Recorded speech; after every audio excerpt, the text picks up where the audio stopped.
Hey y'all, so I'm starting my crock pot dinner for the day. This is for a chuck roast. I cut it down the middle because it was a big, thick piece of fat. So I went ahead and I browned it on each side. And we're going to put it in the crock pot now. Season it up how you like. I just put a little grease. As you can see, it's not very much grease at all. Just need to look a line on the bottom of the pan. Alright, so I've added the meat to my crock pot. Let's get back over to the other pot. If you can see some of the flour off of the meat actually stuck to the pan, that's okay. I have some onion that I cut up and put in the freezer. Also some bell pepper. Don't matter if it's big chunks or not. If you watch me cook anything, you know I cook. What seasons your food is the fresh vegetables or frozen. I don't usually buy them frozen. I buy them fresh and freeze them. So this heat from that is going to lift it up off the bottom of the pan. You don't ever want to take what's left at the bottom of your pan when you fried meat and throw it away. That's where your flavor lies.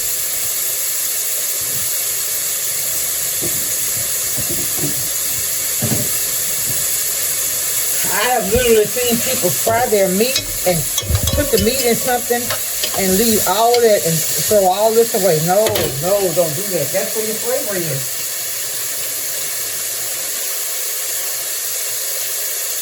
So that's going to bring the temperature down some because that's cold.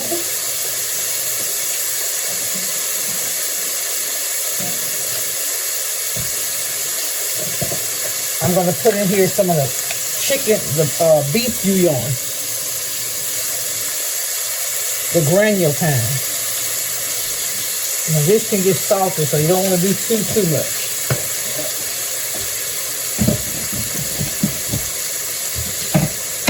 My meat is actually a little bit of piece, but how I'm going to compensate for it, it's enough for a day. But how I'm going to compensate for it, I'm going to, what I'm doing is scraping it up. It's magnet like powder tots. You have to have something to hold that. I like to let the vegetables fry just a little.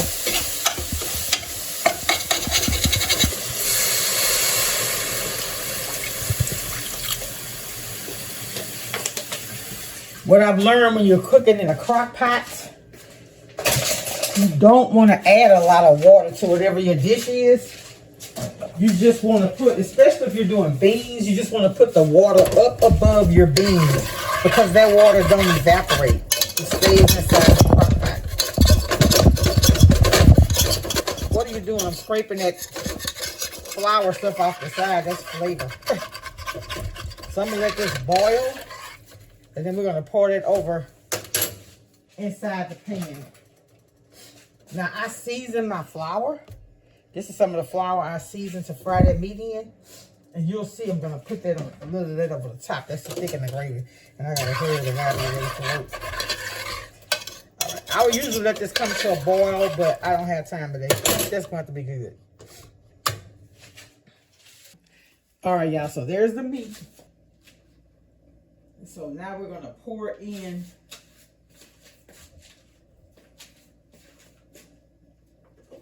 the vegetables I just sauteed. Okay, that's not enough water. I still have a little flour at the bottom of this pan, so I'm going to lift it up. Again, if I had time, I'd boil it, and once you boil it, it'll all come up. That's the amount of water you want. Now, when you get through with it today, that amount, I'll show y'all if I don't forget when I come home. That's the same amount of water that's going to be in there. Let's see. I'm going to put it on low to start because I'm going to go ahead and add everything to it, even my potatoes and carrots. I'm going to cook it on low. And then at lunchtime, I have my son to turn it to high. So what do I add now? About, I'm 60, so about 30-something years ago, my cousin in Arkansas, she said, she used to take her roast and put them inside a browning bag, and she'd add this Lipton. I don't have the beefy onion, but I like the beefy onion better in my roast, but I got this one because at Sam's I got a 6-pack for $7. And that's really, really cheap. So I got plenty. I won't have to buy any more this year, I don't think. So I add that to it. Also, we're going to put some of the seasoned flour that we seasoned it with. That's to thicken it up. I want it kind of thick. But we need to stir it. We don't want it to sit on here like that. And something like this, when you start adding Lipton onion soup, I've already seasoned it. You want to be very careful with the amount of salt that you add to it. Alexa, stop. I'm not going to add any more seasonings now because I seasoned the meat and the flour. So I'm not going to add any more seasoning. Like I said, we're washing the salt.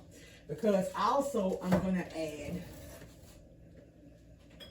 a little Richardson salt. You want to put that in all of your beef dishes. It just accentuates the flavor. And then I'm going to also add a little brown gravy. I get this from Sam's. It'll last me. One time it lasted longer than I used it. It expired on me. You don't need a whole lot though. See, I'm the type of cook, I don't like to put so much of the additives until you can't taste. Like, one time I had gone to this restaurant. I can talk, y'all. Bear with me. Some kind of, it may have been beef tips or whatever. But the lady had so much of other stuff, you couldn't taste the meat. All I could taste was like maybe brown gravy and whatever. And it's just, I didn't like that taste. Okay. So that's all I'm doing to this dish. Except for, I used to not use this. But one of my church members that work in the kitchen with us, she got me started with this. A little brown gravy. It's just because with me, I like my food to taste. I don't like it to taste raw, but I don't like it to taste artificial either. But you see how that color just makes it look better? Just a little bit. It doesn't really alter the taste either. Okay. So that's what we got. Also to this,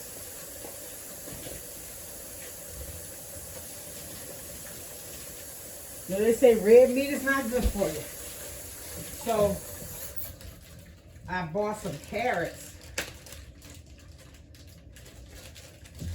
Every time I have this, I put carrots in it.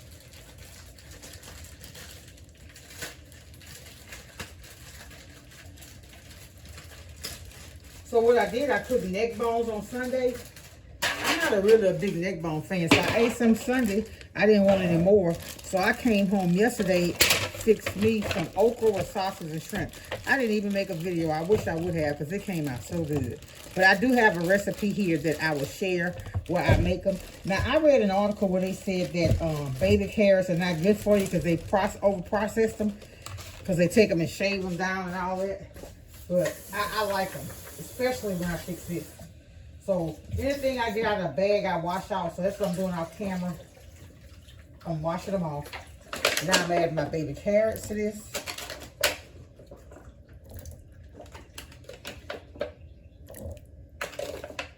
And I'm going to cut up a few potatoes. And I'll be back when I'm through with the potatoes so y'all can see what it looks like before we get ready for it to go. I'll be right back. All right, y'all. So this is what it looks like. And all I'm doing is putting the I don't want this to end up too watery, because what I'm gonna do is the meat, when it cooks down, when I get through with this, I'm gonna take that meat and kind of break it off into little pieces. It's not gonna stay whole like that. And see that amount of liquid that's there? That liquid doesn't dissolve. It doesn't evaporate in a dish like this. See? So I think that's enough. And one other thing I add to it, a few things. Let's add a little parsley. Just a tad bit. And a dish like this, you want to add you a bay leaf. I'll probably do 2. That is just accentuation of all your flavors. And we're going to give it, bay leaf, I think they want to come to work with me. We want to give it 1 more spoon of stir. I already put my spoon up. I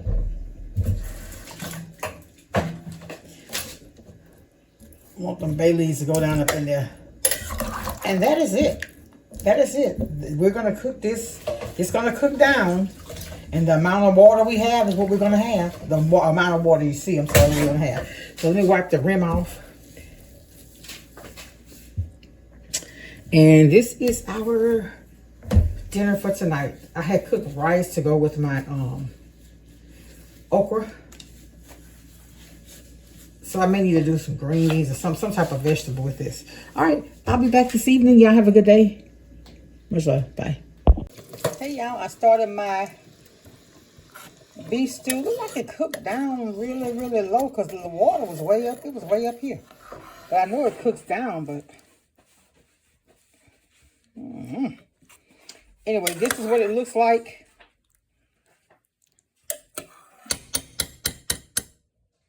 My beef stew.